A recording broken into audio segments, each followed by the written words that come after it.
বন্ধুদের সঙ্গে ছুটি কাটাতে গিয়েছিলেন এক তরুণ। সেই ভ্রমণই মুহূর্তের মধ্যে পরিণত হলো এক দারুণ অ্যাডভেঞ্চারে। এক শিশুর করুণ চিৎকার শুনে 1 সেকেন্ডও দেরি করেননি ওই তরুণ।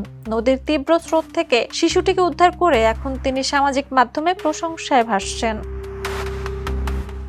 ভাইরাল ভিডিওতে দেখা যায় নদী পার হওয়ার সময় বন্ধুর ক্যামেরায় ধারণ হচ্ছিল তরুণ ড্যানিয়েলের মুহূর্তগুলো। ঠিক তখনই ভেসে আসে চিৎকার। তিনি ঘুরে তাকিয়ে পানির নিচে কিছু নড়াচড়া দেখতে পান। কোনো দ্বিধা না করে সঙ্গে সঙ্গে হাত বাড়িয়ে পানির ভেতর থেকে একটি ছোট্ট মেয়েকে টেনে তুলে আনেন।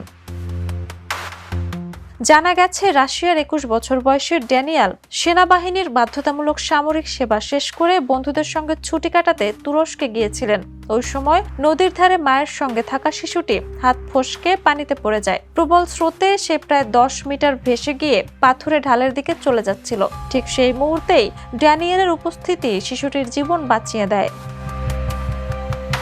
পরে শিশুটিকে মায়ের কাছে ফিরিয়ে দিলে পরিস্থিতি কিছুটা উত্তপ্ত হয়ে ওঠে। ড্যানিয়েলের ভাষ্য অনুযায়ী শিশুটির বাবা প্রথমে স্ত্রীকে অসাবধানতার জন্য তিরস্কার করতে শুরু করেন, তাই উদ্ধারকারীকে সঙ্গে সঙ্গে ধন্যবাদ জানানোরও সুযোগ হয়নি। তার কাছে সবচেয়ে বড় বিষয় ছিল শিশুটি নিরাপদে ফিরে এসেছে।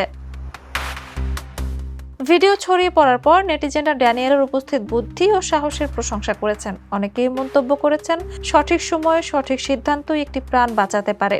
এই ঘটনাও যেন সেই সত্যকেই আবারও মনে করিয়ে দিল। Jhuma Mridha, the news.